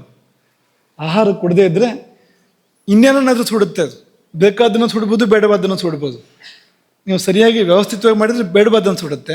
ಸುಮ್ಮನೆ ಹಸಿವು ಕಟ್ಟಿದರೆ ಬೇಕಾದದ್ದನ್ನು ಸುಡ್ಬೋದು, ಅದು ತೊಂದರೆ ಮಾಡ್ಬೋದು. ಹಾಗಾಗಿ ಹಸಿವನ್ನು ನಿಯಂತ್ರಿಸಬೇಡ, ಹಾಗೆ ನಿದ್ದೆಯನ್ನು ಕೂಡ ನಿಯಂತ್ರಿಸಬೇಡ. ಎಷ್ಟು ಖುಷಿ ಆಗ್ತಾ ಇದೆ ಅಲ್ವಾ, ನಿದ್ದೆಯನ್ನು ತಡ್ಕೋಬಾರ್ದು ಅಂತ ಹೇಳಿದ್ರಿಂದಾಗಿ ಅಲ್ಲೇ ಮಲ್ಕೊಂಬಿಡಿ ಅಂತ. ಈ ಆರ್ಯರಿಗೆ ಕಷ್ಟ ಇದೆ ಇನ್ನು ಮುಂದೆ ಅಂತ. ತರಗತಿಯಲ್ಲಿ ಮಲ್ಕೊಂಡ್ಬಿಡೋದು. ಆಮೇಲೆ ಕೇಳಿದ್ರೆ ಗುರುಗಳು ಹೇಳಿದ್ದಾರೆ ನಿದ್ರಾ ವೇಗವನ್ನು ತಡ್ಕೊಳ್ಬಾರ್ದು ಅಂತ ಹೇಳಿದ್ದಾರೆ. ಈಗ ಬಂದಿದೆ, ಈಗ ಇನ್ನೇನು ಮಾಡಲಿ ಅಂತ. ತಡ್ಕೊಳ್ಬಾರ್ದು ಅನ್ನೋದು ಹೇಗೆ ಮುಖ್ಯವೋ ಹಾಗೆ ಅದು ಎಷ್ಟೊತ್ತಿಗೂ ಬರಬಾರ್ದು ಅನ್ನೋದು ಕೂಡ ಮುಖ್ಯವೇ ಅಂತ. ಅದು ಯಾವ್ಯಾವಾಗ್ಲಾದ್ರೂ ನಿದ್ದೆ ಬರ್ತಾ ಇದೆ ಅಂದರೆ, ಯಾವ್ಯಾವಾಗ್ಲಾದ್ರೂ ಹಸಿವಾಗ್ತಾ ಇದೆ ಅಂದರೆ ಅದು ಎಂಥರ ಕೆಟ್ಟಿದೆ ಅಂತ ಅರ್ಥ. ಅದಕ್ಕೆ ಅದು ಮೊದಲು ಸರಿ ಮಾಡ್ಕೊಳ್ಬೇಕು, ಚಿಕಿತ್ಸೆ ಬೇಕು ಅಂತ ಅರ್ಥ. ಅದಕ್ಕೆ ಅದು ಸಕಾಲಕ್ಕೆ ಹಸಿವಾಗಬೇಕು, ಸಕಾಲಕ್ಕೆ ನಿದ್ದೆ ಬರಬೇಕು. ಯಾವ್ಯಾವಾಗಲೂ ನಿದ್ದೆ ಬರೋದಲ್ಲ ಅಂತ. ದೇವ್ರ ಪೂಜೆಗೆ ಕೂತಾಗ ಅಥವಾ ಪ್ರವಚನದಲ್ಲಿ ಕೂತಾಗ, ಓದೋಕ್ಕೆ ಕೂತಾಗ ಎಲ್ಲ ಇದೇ ಬೇಕಾದ ಸಂದರ್ಭಕ್ಕೆ ಬರೋದು. ಅದು ಯಾವಾಗ ಬರಬಾರ್ದು ಆಗಲೇ ಬರೋದು. ಅದೆಲ್ಲ ವಿಘ್ನ. ಅದು ಹಾಗೆ ಬರಬಾರ್ದು. ನಿದ್ದೆಗೆ ಅಂತ ಹೇಳಿದ ಸಮಯ ಇದೆ, ಆಗ ಬರಬೇಕು. ಹಾಗೆ ಹಸಿವೆಗೆ ಅಂತ ಹೇಳಿದ ಸಮಯ ಇದೆ. ಹೇಳಿದ ಸಮಯ ಅಂದರೆ ಸಹಜ ಸಮಯ ಅಂತ, ಯಾರು ಹೇಳಿದ್ದಕ್ಕೋಸ್ಕರ ಹಸಿವಾಗೋದು ಅಂತ ಅರ್ಥ ಅಲ್ಲ. ಅದಕ್ಕೆ ಪ್ರಕೃತಿ ಸೂಚಿಸುವಂಥ ಸಮಯ ಇದೆ, ಆ ಸಮಯಕ್ಕೆ ಬರಬೇಕು. ಹಾಗೆ ಬಂದಿಲ್ಲ ಅಂದರೆ ಕೆಟ್ಟೋಗಿದೆ ವ್ಯವಸ್ಥೆ, ಸರಿ ಮಾಡ್ಕೊಳ್ಬೇಕು ಅಂತ ಅರ್ಥ ಅದಕ್ಕೆ ಅಂತ. ಹಾಗೆ ನಿದ್ರಾವೇಗ ಧಾರಣ ಮಾಡಿದರೆ ದುಷ್ಪರಿಣಾಮಗಳು ತುಂಬ ಹೇಳ್ತಾರೆ ಅದಕ್ಕೆ. ನಿದ್ರೆಯಿಂದ ಮೋಹ, ಮೂರ್ಧಾಗೌರವ, ಅಕ್ಷಿಗೌರವ, ಆಲಸ್ಯ, ಜೃಂಭಿಕಾ, ಅಂಗಮರ್ದ ಅಂತ ಹೇಗೆಲ್ಲ ಪಟ್ಟಿ ಕೊಟ್ಟಿದ್ದಾರೆ ಅಂತ. ಏನೇನೋ ಆಗುತ್ತೆ ಅಂತ ಅದಕ್ಕೆಲ್ಲ ಪರಿಹಾರನೂ ಹೇಳಿದ್ದಾರೆ, ಹೀಗೀಗೆ ಮಾಡಿ ಅಂತ. ಅದು ಚಿಕಿತ್ಸೆ ವಿಷಯ ಆಯಿತು ಮುಂದೆ. ಅದು ಅಂತ ಇಷ್ಟು ತಿಳ್ಕೊಳ್ಬೋದು. ಅನೇಕ ಅನರ್ಥಗಳು ಏರ್ಪಡ್ತವೆ. ಯಾವಾಗ ಅಂದರೆ ಈ ವೇಗಗಳನ್ನು ತಡೆದಾಗ ಮಾತ್ರ ಅಲ್ಲ, ವೇಗಗಳನ್ನು ಉದೀರ್ಣ ಮಾಡೋದು ಕೂಡ ದೋಷ. ವೇಗ ಧಾರಣ ಮತ್ತು ವೇಗೋದೀರ್ಣ. ಉದೀರ್ಣ ಅಂದ್ರೇನು? ಅದು ಬರ್ತಾ ಇಲ್ಲ, ನಾವು ಬರ್ಸೋದು ಅದನ್ನ ಅಂತ.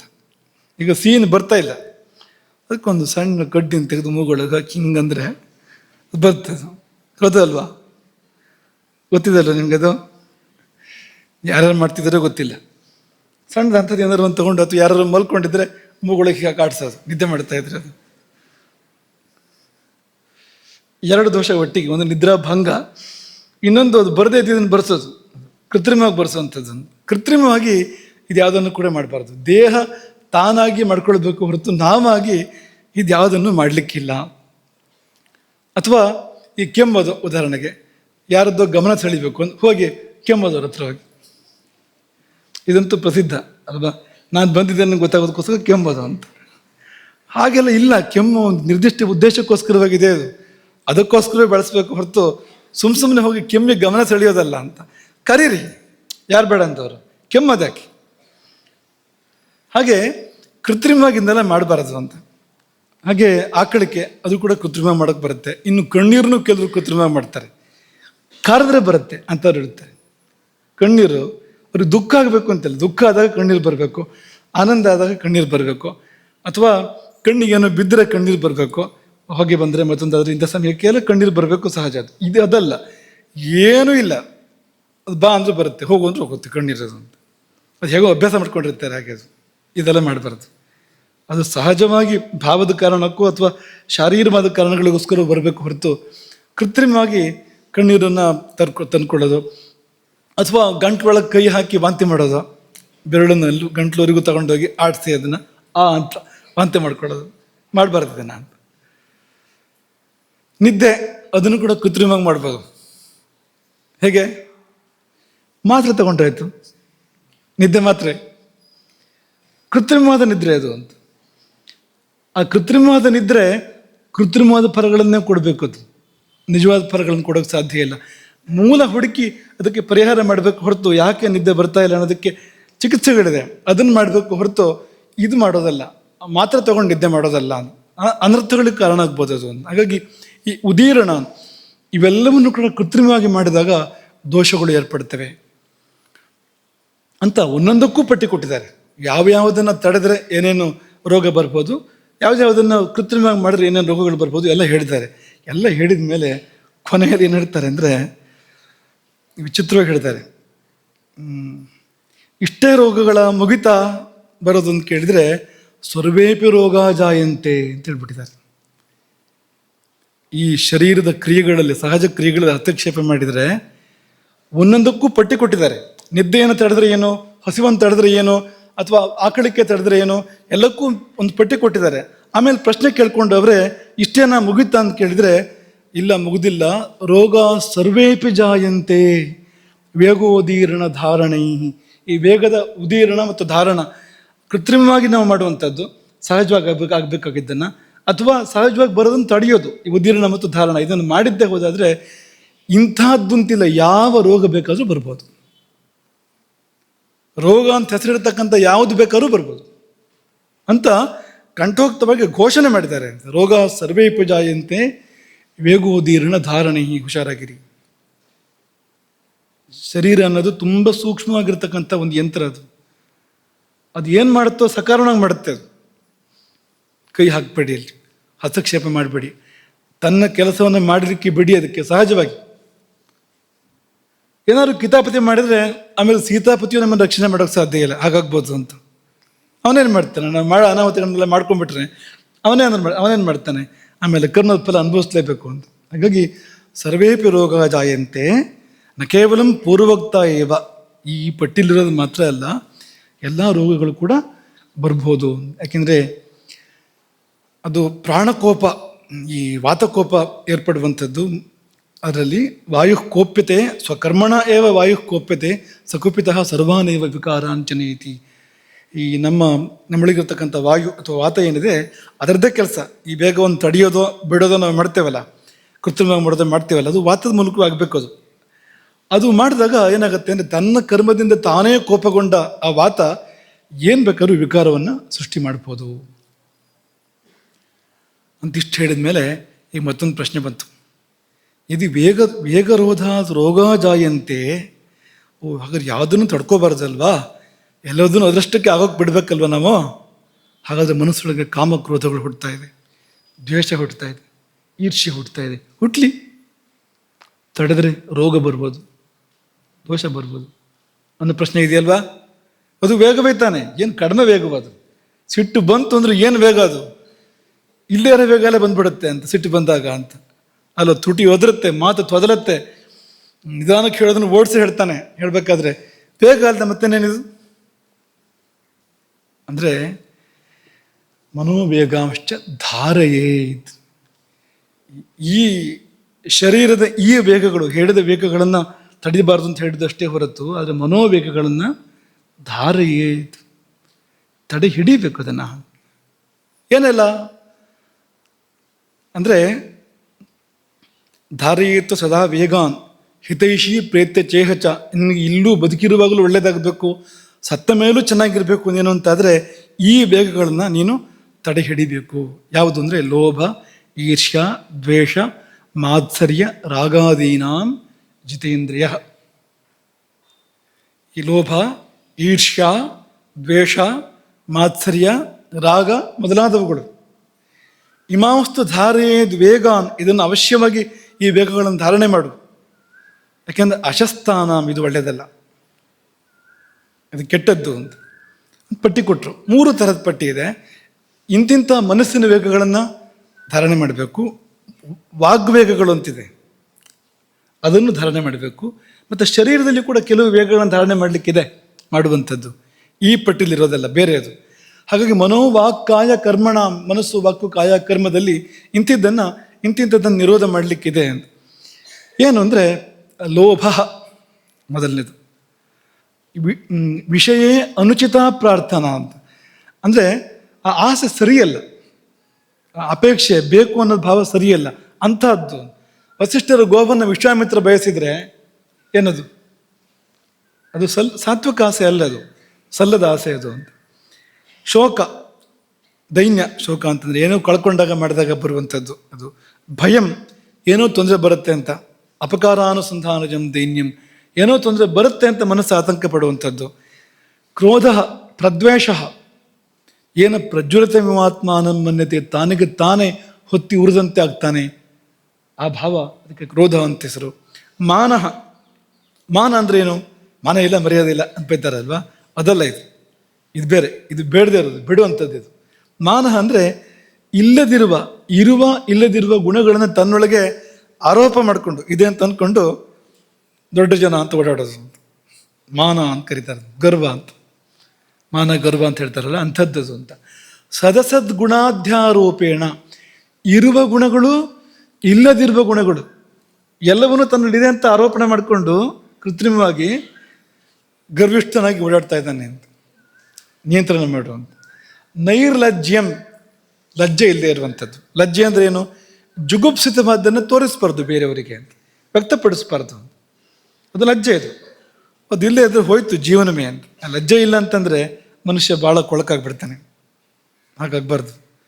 ಈರ್ಷ್ಯಾ ಅಂದರೆ ಪರಸಂಬಂಧ ಪ್ರತಿಷೇಧ ಹೆಚ್ಚು, ಇನ್ನೊಬ್ಬರಿಗೆ ಸಿಗಬಾರ್ದು, ಅದು ಇನ್ನೊಬ್ಬರಲ್ಲಿ ಇರಬಾರ್ದು. ಒಂದು ವಸ್ತು ತಾನು ಬಯಸುವಂಥದ್ದು ಮತ್ತೊಬ್ಬರಲ್ಲಿ ಇರಬಾರ್ದು ಎನ್ನುವಂಥ ಭಾವ ಇದ್ದಾಗ ಏನೋ ಒಂದು ಉರಿ ಒಳಗಡೆಗೆ. ಈರ್ಷ್ಯಾ, ರಾಗ ಅಥವಾ ಅತಿರಾಗ, ಅದು ಸರಿಯಾದ ಬೇಕಾದ ವಿಷಯಕ್ಕೆ ಆದರೂ ಮತ್ತು ಬೇಕು ಅಂತ ಶುರುವಾದರೆ, ಅನಗತ್ಯವಾಗಿ ಜಾಸ್ತಿಯಾಗಿ ಅದು ಬೇಕು ಅಂತ ಆಗಕ್ಕೆ ಶುರುವಾದರೆ ಪುನಃ ಪ್ರವರ್ತನೆ ಇಚ್ಛಾ ಇರಬಾರ್ದು ಅದು. ಇನ್ನು ಅಭಿಧ್ಯಾ ಅಂತ ಒಂದಿದೆ. ಅಭಿಧ್ಯಾ ಅಂದರೆ ಅಭಿಧೇಯ ಬೇರೆ, ಅಭಿಧೇಯ ಅಲ್ಲ ಇದು. ನಮ್ಮ ವಿದ್ಯಾರ್ಥಿನಿ ಒಬ್ಬಳು ಅಭಿಧೇಯ ಅಂತಿದ್ದಾಳೆ. ಅಭಿಧೇಯ ಅಂದರೆ ಒಂದು ಹೆಸರು, ಯಾವುದಕ್ಕಾರೊಂದು ಹೆಸರಿಟ್ಟರೆ ಆ ಹೆಸರಿಂದ ಸೂಚಿಸಲ್ಪಡುವಂಥದ್ದು ಅನ್ನುವ ಅರ್ಥ ಇದೆ ಅದಕ್ಕೆ. ಅಭಿಧ್ಯಾ ಅನ್ನೋದೊಂದು ದುರ್ಗುಣ, ಅದು ಬೇರೆ. ಅದು ಪರದ್ರೋಹ ಚಿಂತನೆ ಮನಸ್ಸಿನಿಂದ, ಅಥವಾ ಪರದ್ರವ್ಯದ ವಿಷಯದಲ್ಲಿ ಆಸೆ, ಇನ್ನೊಬ್ಬರು ಸೊತ್ತಿನ ಬಗ್ಗೆ ಆಸೆ, ಇನ್ನೊಬ್ಬರಿಗೆ ಕೇಳಿ ಮಾಡಬೇಕು ಅನ್ನುವಂಥ ಮನಸ್ಸು, ಇದು ಅಭಿಧ್ಯಾ. ಇದಿರಬಾರ್ದು ಯಾವುದೇ ಕಾರಣಕ್ಕೂ. ಇದೆಲ್ಲ ಮನಸ್ಸಿನ ವೇಗಗಳು. ಅಂದರೆ ಕೆಟ್ಟ ಗುಣಗಳು, ಕೆಟ್ಟ ಭಾವಗಳು, ಇದನ್ನೆಲ್ಲ ನಿಯಂತ್ರಣ ಮಾಡಬೇಕು ಅನ್ನೋ ಒಂದೇ ಮಾತಲ್ಲಿ ಇದನ್ನು ಹೇಳ್ಬೋದು. ಮಾತಲ್ಲಿ ಕೂಡ ಸ್ವಲ್ಪ ನಿಯಂತ್ರಣ ಬೇಕಂತೆ. ಎಲ್ಲಿ ಅಂದರೆ ಪರುಷಂ ಅಂದರೆ ತುಂಬ ಒರಟಾದ ಮಾತು, ಇನ್ನೊಬ್ಬರಿಗೆ ನೋವು ಮಾಡುವಂಥದ್ದು, ಇನ್ನೊಬ್ಬರಲ್ಲಿ ಉದ್ವೇಗವನ್ನು, ಭಯವನ್ನು ಉಂಟು ಮಾಡುವಂಥದ್ದು, ಮಾಡಬಾರ್ದಂಥ ಮಾತನ್ನು. ಸತ್ಯವೇ ಆದರೂ ಕೂಡ ಸತ್ಯಂ ಬ್ರೂಯಾತ್ ಪ್ರಿಯಂ ಬ್ರೂಯಾತ್ ನ ಬ್ರೂಯಾತ್ ಸತ್ಯಂ ಅಪ್ರಿಯಂ. ಯಾಕೆ ಅಂದರೆ ಅದು ಪರೋದ್ವೇಜಕ. ಇನ್ನೊಬ್ಬರಿಗೆ ಅದು ಉದ್ವೇಗವನ್ನು ಉಂಟು ಮಾಡ್ತದೆ, ಇನ್ನೊಬ್ಬರ ಮನಸ್ಸಿನಲ್ಲಿ ಕ್ಷೋಭೆಯನ್ನು ಉಂಟು ಮಾಡ್ತದೆ. ಪಾಪ ಅದು. ಇನ್ನೊಬ್ಬರಲ್ಲಿ ಕ್ಷೋಭೆಯನ್ನು ಏರ್ಪಡಿಸಿದರೆ ಆ ದೋಷ ನಮಗೆ ಬರ್ತದಲ್ಲ. ಹಾಗಾಗಿ ಪುರುಷ ಅಲ್ಲ ಇದು, ಪರುಷ ಅಂದರೆ ಒರಟು ಅಂತ ಮಾತನಾಡಬೇಡ. ಅತಿ ಮಾತ್ರ ಅಂದರೆ ಹಲುಪ್ತಾ ಇರಬೇಡ ದಿನ ಇಡೀ. ಕೆಲವರು ಒಂದು ಮಾತಾಡೋದು 4 ಮಾತಾಡ್ತಾರೆ. ವಾಚೋ ವಿಗ್ಲಾಪನಂ ಹಿತತು ನಾನುಧ್ಯಾಯೇದ್ ಬಹೂನ್ ಶಬ್ದಾನ್. ಹಾಗಾಗಿ ಎಷ್ಟು ಅಷ್ಟು ಮಾತಾಡು. ಅವಿಸ್ತರಂ ಅಸಂದಿಗ್ಧಂ, ಹನುಮಂತನ ಭಾಷೆ. ಹನುಮಂತ ಮಾತಾಡಿದ್ರೆ ಹೇಗೆ ಮಾತಾಡ್ತಾ ಇದ್ದ ಅಂದರೆ, ಅವಿಸ್ತರಂ ಅಂದರೆ ಅಗತ್ಯಕ್ಕಿಂತ ವಿಸ್ತಾರ ಇಲ್ಲ, ಅಸಂದಿಗ್ಧಂ ತುಂಬ ಸಣ್ಣ ಮಾಡೋಕ್ಕೆ ಹೇಳಿದ್ದೆ ಅರ್ಥ ಆಗಿಲ್ಲ ಅಂತ, ಹಂಗೋ ಹಿಂಗೋ ಅಂತ. ಹಾಗೂ ಅಲ್ಲ, ಎಷ್ಟು ಬೇಕು ಅಷ್ಟು ಅಂತ. ಹಾಗಾಗಿ ಜಾಸ್ತಿ ಮಾತಾಡಬಾರ್ದು. ಸೂಚಕಂ ಅಂದರೆ ಚುಚ್ಚುಕೊಡೋದು, ಇನ್ನೊಬ್ಬರಿಗೂ ತೊಂದರೆ ಆಗೋ ಥರದ ಮಾತುಗಳು ನೋಡುವಂಥದ್ದು. ಅದನ್ನು ಹೋಗಿ ಹೇಳಿದರೆ ಚಾಡಿ ಅಂತೆಲ್ಲ ಹೇಳ್ತಾರಲ್ಲ ಅಂಥದ್ದು. ಅಥವಾ ಒಟ್ಟು ಇನ್ನೊಬ್ಬರಿಗೆ ಈ ವಾಗ್ವ್ಯಾಪಾರದಿಂದ ಅದು ಯಾರಿಗೂ ಹೋಗಿ ಉಪದ್ರವಾಗುತ್ತೆ ಕೊನೆಗೆ. ಅದು ಮಾಡಬೇಡ ಅದನ್ನು ಅಂತ. ಪರಾನಿಷ್ಠ ಜನಕ ಅಭಿದಾಯಕಂ, ಇನ್ನೊಬ್ಬರಿಗೆ ತೊಂದರೆ ಮಾಡುವಂಥದ್ದನ್ನು ಹೇಳಿ ಬೇಡ ಅಂತ. ಅನೃತಂ ಅರ್ಥ ಹೇಳೋದನ್ನು ಬೇಡ ನಮಗೆ. ಸುಳ್ಳು, ಅಪಾರ್ಥಕಂ. ಅಕಾಲಯುಕ್ತಂ ಅಂದರೆ ಇನ್ನೂ ಸಂದರ್ಭ ಬಂದಿಲ್ಲ, ಈಗಲೇ ಮಾತಾಡಬೇಡ ಅದನ್ನು. ಸಂದರ್ಭ ಬರಲಿ ಅದಕ್ಕೆ. ಕೆಲವರಿಗೆ ಅವಸರ, ಈಗಲೇ ಹೇಳ್ಬಿಡ್ಬೇಕು ಅದನ್ನು, ಗೊತ್ತಿದೆ ನಮಗೆ ಅಂತ. ಗೊತ್ತಿರೋದನ್ನು ತೋರಿಸ್ಕೋಬೇಕು ಅಂತ ಕಾಯಿ. ಆ ಸಂದರ್ಭ ಬಂದಾಗ ಮಾತಾಡು, ಅದಕ್ಕಿಂತ ಮುಂಚೆ ಮಾತಾಡಬೇಡ ಅಂತ. ಇದೆಲ್ಲ ವಾಗ್ವೇಗ ಧಾರಣೆ. ಇನ್ನು ಶರೀರ ವೇಗ ಧಾರಣೆ ಕೂಡ ಇದೆ.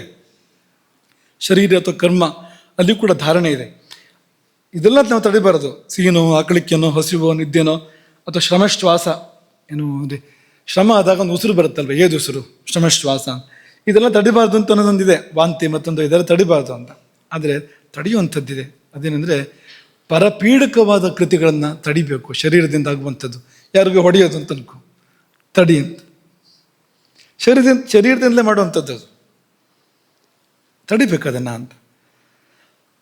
ಅದಕ್ಕೆ ಪಟ್ಟಿ ಕೊಟ್ಟಿದ್ದಾರೆ. ಸ್ತ್ರೀ ಭೋಗ ಅಂದರೆ ಪರಸ್ತ್ರೀ ಭೋಗ, ಪರದ್ರವ್ಯಗ್ರಹಣ, ಇನ್ನೊಬ್ಬರು ಸ್ವತ್ತನ್ನು ಸ್ವಾಧೀನ ಮಾಡುವಂಥದ್ದು, ಹಿಂಸಾ, ಪರಪೀಡೆ, ವಿಧಿಪ್ರೋಕ್ತವಲ್ಲದೇ ಇರತಕ್ಕಂಥ ಪ್ರಾಣಿ ಪೀಡೆ. ಇಲ್ಲಿ ವಿದ್ಯುಕ್ತವಾಗಿರುವಂಥದ್ದು ಮಾಡಬೇಕಾಗಿ ಬರ್ಬೋದು, ಅದು ಬೇರೆ ವಿಷಯ ಅದು. ಆದರೆ ವಿಧಿರಹಿತವಾಗಿರ್ತಕ್ಕಂಥ ಪ್ರಾಣಿಗಳ ಪೀಡೆ ಇದೆಯಲ್ಲ, ಅದನ್ನು ಮಾಡಬಾರ್ದು. ಹಾಗೆ ಆದಿ ಅಂತ ಹೇಳಿದ್ದಾರೆ ಅಲ್ಲಿ, ಆದ್ಯಾಹ ಅಂತ. ಅದೇನಪ್ಪ ಅಂದರೆ, ಉದಾಹರಣೆಗೆ ಗುರುಗಳಿದ್ದಾಗ ಗುರುಗಳ ಕಡೆ ಕಾಲು ಚಾಚಿ ಕೂತ್ಕೊಳ್ಳೋದು ಅಂತ ಕೊಟ್ಟು, ಇಂಥದ್ದೆಲ್ಲ ಅಂತ. ಶರೀರವನ್ನು ಹೀಗೆಲ್ಲ ಬಳಸಬಾರ್ದು ಅಂತ. ಗುರುವಿಗೆ ಅಗೌರವ ಮಾಡೋ ರೀತಿಯಲ್ಲಿ ಗುರುವಿಗೆ ಕಾಲು ಚಾಚಿ ಕೂತ್ಕೊಳ್ಳೋದಪ್ಪ ಅಂತ ಒಂದು ಉದಾಹರಣೆ ಕೊಟ್ಟು, ಮತ್ತು ಆದಿ ಅಂತಂದ್ರು. ಈಗ ಇಂಥದ್ದು ಎಷ್ಟೋ ಇದೆ ಅಂತ. ಶರೀರದಿಂದ ಅಧರ್ಮ ಆಗುವಂಥದ್ದು ಅಂಥದ್ದನ್ನು ಮಾಡಬೇಡ. ಅಲ್ಲಿ ಧಾರಣೆ ಬೇಕು. ನಿಯಂತ್ರಣ ಮಾಡಬೇಕು ಆ ಜಾಗದಲ್ಲಿ ಅಂತ. ಇದನ್ನು ಈ ಪ್ರಕರಣ ಮುಕ್ತಾಯ ಮಾಡುವಾಗ ಗೀತೆಯನ್ನು ಒಮ್ಮೆ ನೆನಪು ಮಾಡಿಕೊಳ್ತೇವೆ. ಯುಕ್ತಾಹಾರ ವಿಹಾರಸ್ಯ ಯುಕ್ತಚೇಷ್ಟಸ್ಯ ಕರ್ಮಸು ಯುಕ್ತ ಸ್ವಪ್ನಾವಬೋಧಸ್ಯ ಯೋಗೋ ಭವತಿ ದುಃಖ. ಯೋಗ ಮಾಡ್ತಾ ಇದ್ದೇನೆ, ಯೋಗ ಸಾಧನೆ ಮಾಡ್ತಾ ಇದ್ದೇನೆ, ನಂಗೆ ಸಿದ್ಧಿ ಆಗಬೇಕು ಅಂತಂದರೆ ಸಿದ್ಧಿ ಯಾವಾಗ ಆಗುತ್ತೆ ಅಂದರೆ, ನೀನು ಯೋಗ ಮಾಡಿದ ಮಾತ್ರಕ್ಕೆ ಆಗೋದಿಲ್ಲ, ಧ್ಯಾನ ಮಾಡಿದ ಮಾತ್ರಕ್ಕೆ, ತಪಸ್ಸು ಮಾಡಿದ ಮಾತ್ರಕ್ಕೆ, ಅನುಷ್ಠಾನ ಮಾಡಿದ ಮಾತ್ರಕ್ಕೆ ಆಗೋದಿಲ್ಲ. ಇದೆಲ್ಲ ಸರಿ ಇರಬೇಕು. ಯಾವುದು? ಆಹಾರ ವಿಹಾರ. ಯುಕ್ತವಾಗಿರುವಂಥ ಆಹಾರ, ಯುಕ್ತವಾಗಿರ್ತಕ್ಕಂಥ ವಿಹಾರ. ಅಂದರೆ ಅಯುಕ್ತವಾದ ಆಹಾರ ಸೇವನೆ ಅಯುಕ್ತವಾಗಿ ಆಗಬಾರ್ದು. ವಿಹಾರ ಅಂದರೆ ಪಾದಕ್ರಮ, ಅಂದರೆ ನಡೆದಾಡೋದು, ಓಡಾಡೋದು, ಅದು ಕೂಡ ಅಂತ.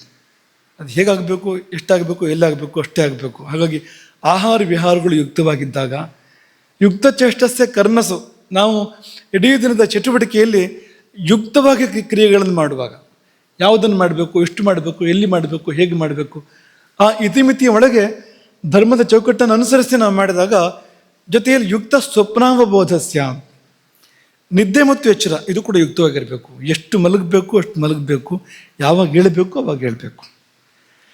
ಎಚ್ಚರ ಇರಬೇಕಾದ ಹೊತ್ತಲ್ಲಿ ಎಚ್ಚರ ಇರಬೇಕು, ನಿದ್ರಿಸಬೇಕಾದ ಹೊತ್ತಲ್ಲಿ ನಿದ್ರಿಸಬೇಕು. ಹೇಗಿದ್ದರೆ ಯೋಗೋ ಭವತಿ ದುಃಖ. ನಿನಗೆ ಯೋಗ ಅನ್ನೋದು ಸಿದ್ಧಿ ಆಗಬೇಕು ಅಂತಂದರೆ ಹೀಗಿದ್ರೆ ಮಾತ್ರ. ಜೀವನ ಯೋಗವೂ ಕೂಡ, ನಿಮ್ಮ ಬದುಕು ಚೆನ್ನಾಗಬೇಕು ಅಂದರೂ ಕೂಡ ಇದೆಲ್ಲ ಸರಿ ಇರಬೇಕು ಅಂತ. ಆಹಾರ ಸರಿ ಇರಬೇಕು, ವಿಹಾರ ಸರಿ ಇರಬೇಕು. ಆಹಾರ ಶಾಸ್ತ್ರದಲ್ಲಿ ಹಿಡಿದಂತೆ ತಗೊಳ್ತಾ ಇದ್ದೇನೆ, ಆದರೆ ವಿಹಾರ ಅಂದರೆ ಏನೇನೋ ಮಾಡ್ತಾನೆ ಅಂದರೆ ಅದಾಗೋದಿಲ್ಲ ಅಂತ. ಊಟ ಮಾಡಿ ಓಡ್ತಾ ಇರ್ತಾರೆ ಕೆಲವರು, ಊಟ ಮಾಡಿದ ಕೂಡಲೇ ಅವ್ರ ಹಿಂದೆ ಯಾರು ಓಡ್ತಾ ಇರ್ತಾರೆ? ಅವ್ರು ನಡ್ಸ್ಕೊಂಡು ಮೃತ್ಯು, ಯಮ. ಮೃತ್ಯುರ್ಧಾವತಿ ಧಾವತಃ. ಊಟ ಮಾಡಿದ ಕೂಡಲೇ ಓಡ್ತಾನೆ ಒಬ್ಬ ಅಂದರೆ ಅವನ ಹಿಂದಕ್ಕೆ ಯಮ ಓಡ್ಬರ್ತಾ ಇರ್ತಾನೆ, ತಡಿ ನಾನು ಬರ್ತೇನೆ ಅಂತ, ನನ್ನ ಜೊತೆಗೆ ಹೋಗ್ಬೋದಂತೆ ನಮ್ಮೂರಿಗೆ ಅಂತ ಹಿಂದಿಂದ ಅವನು ಓಡ್ಬರ್ತಾ ಇರ್ತಾನೆ ಅಂತ. ಉದಾಹರಣೆ ಹೇಳಿದ್ದು ಅಂತ. ಓಡಾಡಬೇಕು ಅಂದರೆ ಹೇಗೆ ಓಡಾಡಬೇಕು, ಎಷ್ಟು ಓಡಾಡಬೇಕು, ಅದಕ್ಕೊಂದು ಲೆಕ್ಕ ಇದೆ ಅಂತ, ಆಹಾರಕ್ಕಿದ್ದಂತೆ. ಹಾಗೆ ಇದೆಲ್ಲ ಯುಕ್ತವಾಗಿರಬೇಕು ಅಂತ ಕೃಷ್ಣ ಎಚ್ಚರ, ನಿದ್ದೆ, ಆಹಾರ, ವಿಹಾರ ಮತ್ತು ಇಡೀ ದಿನದ ಚಟುವಟಿಕೆಗಳು ಎಲ್ಲವನ್ನು ಕೂಡ ಸೂಚನೆ ಕೊಡ್ತಾನೆ. ಇದೆಲ್ಲವೂ ಕೂಡ ಒಂದು ಹದದಲ್ಲಿ, ಮಿತಿಯಲ್ಲಿ ಇದ್ದರೆ ಜೀವನ ಉಜ್ಜೀವನವಾಗಿ ಮಾರ್ಪಡೋದಕ್ಕೆ ಸಾಧ್ಯ ಇದೆ ಎಂಬುದಾಗಿ ಶ್ರೀಕೃಷ್ಣ ಆದೇಶ ಕೊಟ್ಟಿದ್ದಾನೆ. ಹಾಗಾಗಿ ಇದರ ಅರ್ಥ ಏನು ಅಂದರೆ, ಇಡೀ ದಿನಚರ್ಯವನ್ನು ಸರಿಪಡಿಸೋ ಒಂದು ಯುಕ್ತಾಹಾರ ವಿಹಾರ ಶ್ಲೋಕದ ಅರ್ಥ ಏನಂದರೆ, ಇಡೀ ದಿನಚರ್ಯವನ್ನು, ಜೀವನಚರ್ಯವನ್ನು ಸರಿಪಡಿಸ್ಕೋ. ಕೆಲವರು ಅಂದ್ಕೊಂಡಿದ್ದಾರೆ ಏನಂದರೆ, ಒಂದು ಬೆಳಗ್ಗೆ 1 ಗಂಟೆ 2 ಗಂಟೆ ಪೂಜೆ ಮಾಡ್ತೇನೆ ನಾನು, ಆಗ ಮಾತ್ರ ಶುದ್ಧ ಮಡಿಯಾಗಿರ್ತೇನೆ. ಪೂಜೆ ಮಾಡೋ ಹೊತ್ತಲ್ಲಿ ಶುದ್ಧ ಮಡಿಯೋ ಘೋರ ಮಡಿಯೋ ಹೋಗಿ ಪೂಜೆ ಮಾಡ್ತೇನೆ. ಪೂಜೆ ಮುಗಿದ ಮೇಲೆ ನನ್ನ ಮಡಿಗಡಿ ಏನೂ ಇಲ್ಲ, ನಾನು ಎಲ್ಲಿ ಬೇಕಾದ್ರೂ ಹೋಗ್ತೇನೆ, ಏನು ಬೇಕಾದ್ರೂ ಮಾಡ್ತೇನೆ, ತಿಂತೇನೆ, ಎಲ್ಲ ಮಾಡ್ತೇನೆ. ಆದರೆ ಆ ಪೂಜೆ ಆಗೋಷ್ಟು ಹೊತ್ತಲ್ಲಿ ಶುದ್ಧ ಮಡಿ ಅಂದರೆ ಏನಿಲ್ಲ. ಉಳಿದ ಹೊತ್ತಲ್ಲಿ ಏನು ಮಾಡ್ತೀಯೋ ಅದು ಅಲ್ಲೂ ಬಂದೇ ಬರುತ್ತೆ. ಅದು ಈಗ ನೀನು ಏನೇನೋ ತಿಂದರೆ ಬೇರೆ ಹೊತ್ತಲ್ಲೇ, ಈ ಪೂಜೆ ಮಾಡೋ ಹೊತ್ತಲ್ಲಿ ಹೊರಗೆ ಹೋಗಿರುತ್ತೆ. ಅದು ಆಹಾರ ಒಳಗೆ ಇರುತ್ತೆ ತಾನೆ, ಒಳಗೆ ಇರುತ್ತೆ ನೋಡಿ ಆಹಾರ ಅಂತ.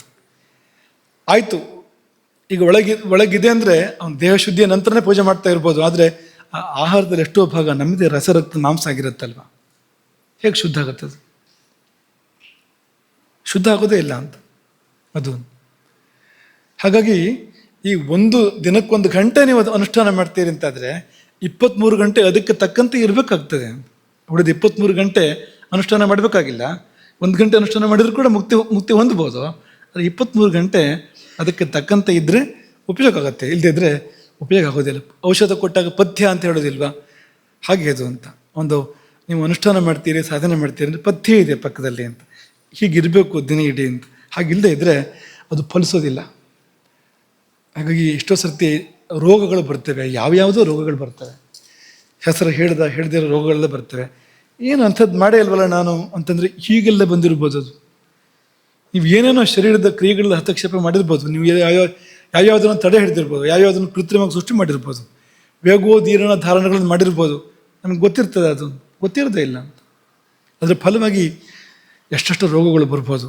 ಪೂಜೆಗಳು ಎಷ್ಟೋ ಬಾರಿ ನಮ್ಮ ಚಿಕ್ಕ ವಯಸ್ಸಲ್ಲಿ ಕೆಲವರು ವೈದಿಕರು ಹೇಳ್ತಾ ಇದ್ದಿದ್ದು ನೆನಪು ನಮಗೆ. ನಾನು 5-6 ಗಂಟೆ ಎಲ್ಲ ಕಟ್ಟಿ ನಾನು ಪಾರಾಯಣ ಅನುಷ್ಠಾನ ಎಲ್ಲ ಮಾಡ್ತೇನೆ ಅಂತ. ಅಂದರೆ ಮಲಮೂತ್ರಗಳನ್ನು ಕಟ್ಟಿ ನಾನು 6 ತಾಸು ಪಾರಾಯಣ ಅನುಷ್ಠಾನ ಪೂಜೆ ಮಾಡ್ತೇನೆ. ದೋಷ ಬರೋದಷ್ಟೇ, ಬೇರೆ ಏನೂ ಅಲ್ಲ. ಯಾಕೆಂದರೆ ನೋಪರುದ್ಧ ಕ್ರಿಯಾಂ ಚರೇತ್. ಮಲಮೂತ್ರಗಳ ಉಪರೋಧ ಇರುವಾಗ, ಆ ವೇಗ ಇರುವಾಗ ನ ಕ್ರಿಯಾಂ ಚರೇತ್, ಯಾವ ಕರ್ಮವನ್ನು ಕೂಡ ಮಾಡಬಾರ್ದು. ಯಾಕೆಂದರೆ ಮೀಲಿಗೆ ಅವನು ಮಡಿಯಲ್ಲ. ಊಟ ಕೂಡ ಮಾಡಬಾರ್ದು. ಈ ವೇಗಗಳಿದ್ದಾಗ ಊಟ ಮಾಡುವಂತಿಲ್ಲ, ನಿಷೇಧ ಇದೆ. ಯಾವುದೇ ನಿಮ್ಗೆ ಒಳ್ಳೆಯದಾಗುವಂಥದ್ದನ್ನ ಆ ಸಮಯಕ್ಕೆ ಬೇರೆ ಕರ್ತವ್ಯವೇ ಇಲ್ಲ. ಈ ಮಲಮೂತ್ರಗಳ ವೇಗ ಇದೆ ಅಂದರೆ ಆ ಸಮಯಕ್ಕೆ ಒಂದೇ ಕರ್ತವ್ಯ, ಬೇರೆ ಕರ್ತವ್ಯ ಇಲ್ಲ. ಯಾಕೆಂದರೆ ಪ್ರಾಣಶಕ್ತಿಗಳನ್ನು ಕಟ್ಟಿ ಕೆಳಗೆ ಎಳಿತಾ ಇರ್ತದೆ ಅದು. ಆ ಸಮಯದಲ್ಲಿ ಅಧೋಮುಖವಾಗಿ ಎಳಿತಾ ಇರ್ತದೆ ಅದು. ಅದಕ್ಕೆ ಆ ಕಾರ್ಯಗಳಾಗದಿದ್ದರೆ ಪ್ರಾಣವನ್ನು ಮೇಲಕ್ಕೆ ಬಿಟ್ಕೊಡೋದಿಲ್ಲ ಅದು. ಹಾಗಾಗಿ ಯಾರಾದರೂ ಅಂಥದ್ದೆಲ್ಲ ಮಾಡಿದರೆ, ನಾನು ಅಷ್ಟು ಹೊತ್ತು ಎಲ್ಲ ಕಟ್ಟಿ ಮಾಡ್ತೇನೆ ಅಥವಾ ಹಸಿವು ಬಾಯಾರಿಕೆ ಕಟ್ಟಿ ಮಾಡ್ತೇನೆ ಅಂದರೆ ಉಪಯೋಗ ಏನೂ ಇಲ್ಲ. ಹಸಿವಾಗಬಾರ್ದು ನಿಮಗೆ. ನೀವು ಪೂಜೆ ಮಾಡುವಾಗ ಹಸಿವಾಗಬಾರ್ದು, ನಿಮಗೆ ಬಾಯಾರಿಕೆ ಆಗಬಾರ್ದು. ಅದು ಸರಿ, ಆಗ್ತಾ ಇದೆ ಆದರೆ ಎದ್ದೋಗಿಲ್ಲ, ಆಗ್ತಾ ಇದೆ ಎದ್ದೋಗಿಲ್ಲ ಅಂದರೆ ಅಲ್ಲಿ ಒಳಗಡೆ ಏರ್ಪೇರ್ ಆಗ್ತಾ ಇದೆ.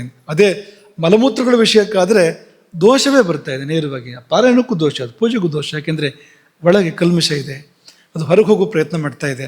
ಆಗ ಇಡೀ ಶರೀರದ ಮೇಲೂ ಅದರ ಪರಿಣಾಮಗಳಿದೆ, ಮನಸ್ಸಿನ ಮೇಲೆ ಕೂಡ ಅದರ ಪರಿಣಾಮಗಳಿದೆ. ಆ ಸಮಯದಲ್ಲಿ ಯಾವ ಒಳ್ಳೆಯ ಕಾರ್ಯವನ್ನು ಕೂಡ ಮಾಡಿಕೂಡ್ದು. ಹಾಗಾಗಿ ಈ ವೇಗಧಾರಣೆಯ ವಿಷಯವನ್ನು ಗಮನದಲ್ಲಿಟ್ಕೊಳ್ಬೇಕು. ಈಗ ನಿದ್ದೆ ಮತ್ತು ಆಹಾರ ಅಂತಂದರೆ ನಮ್ಮ ಮನಸ್ಸಲ್ಲಿ ಚೆನ್ನಾಗಿರಬೇಕು. ಮತ್ತು ಇನ್ನೊಂದು ಯಾವ್ಯಾವಾದ್ರೂ ಬೇಗ ಹುಟ್ಟದೇ ಇರುವಂತೆ ಶರೀರವನ್ನು ಇಟ್ಕೋಬೇಕು. ಅದು ಇನ್ನೊಂದು ಸಂಗತಿ ಅದು. ಇಷ್ಟು ಈ 2 ಉಪಸ್ತಂಭಗಳು, ಆಹಾರ ಮತ್ತು ನಿದ್ದೆ 2 ಉಪಸ್ತಂಭಗಳು. 3ನೇದು ಬ್ರಹ್ಮಚರ್ಯ. ನಾಳೆ ಅದ್ರ ಬಗ್ಗೆ ಮಾತನಾಡೋಣ. ಬ್ರಹ್ಮಚರ್ಯ ಎನ್ನುವಾಗ ಸ್ವಲ್ಪ ವಿಚಿತ್ರ ಅಂತ ಅನಿಸ್ಬೋದು.